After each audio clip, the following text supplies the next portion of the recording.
It's also hilariously, Albanese, Mark Butler, the health minister, has come up with wait for it, Rita, a bit of a review into aspects of gender-affirming healthcare in this country. Gender-affirming is an oxymoron because you're telling... Healthcare is an oxymoron in this setting as well. Healthcare as well. Rita.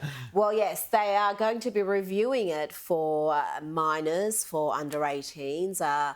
Long overdue, but I do wonder how serious they are about this examination, how thorough it's going to be, how devoid of activist agendas it's going to be, because Butler's also come out and had a go at Queensland. Queensland is pausing these sorts of dangerous, irreversible treatments for minors, and he thinks that's not a good move. So that tells you where the mindset is to begin with. But so does any sort of review, any sort of examination is welcome. Well, it is, but when you're saying gender affirming, you have already loaded the dice. You're already saying that this stuff is about giving people their true gender, where it's not. It's giving them a fake gender. That is the whole point of the argument. Well, I think more to the point, too, I think what we're going to see here, this is the way that they sense that the wind has shifted around the world. They sense that it shifted in the US, in the UK after the Tavistock Review, all of these things. And they're going to try and do the same thing they've done with other things like nuclear and say, oh, well,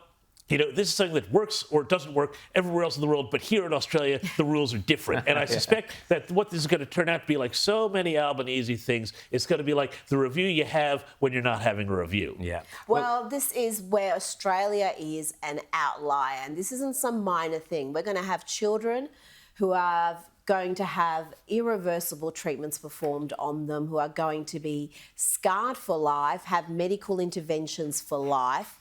And it is an absolute outrage. I think we're going to see class action lawsuits. Yep. I think those people deserve to have their day in court. They have been led astray by the medical fraternity, who have been so hijacked by the activist class when it comes to this particular area. And I think the reckoning is going to be ugly in this country, because we've closed our eyes. We've seen Scandinavia do a U-turn. We've seen the UK, much of the US.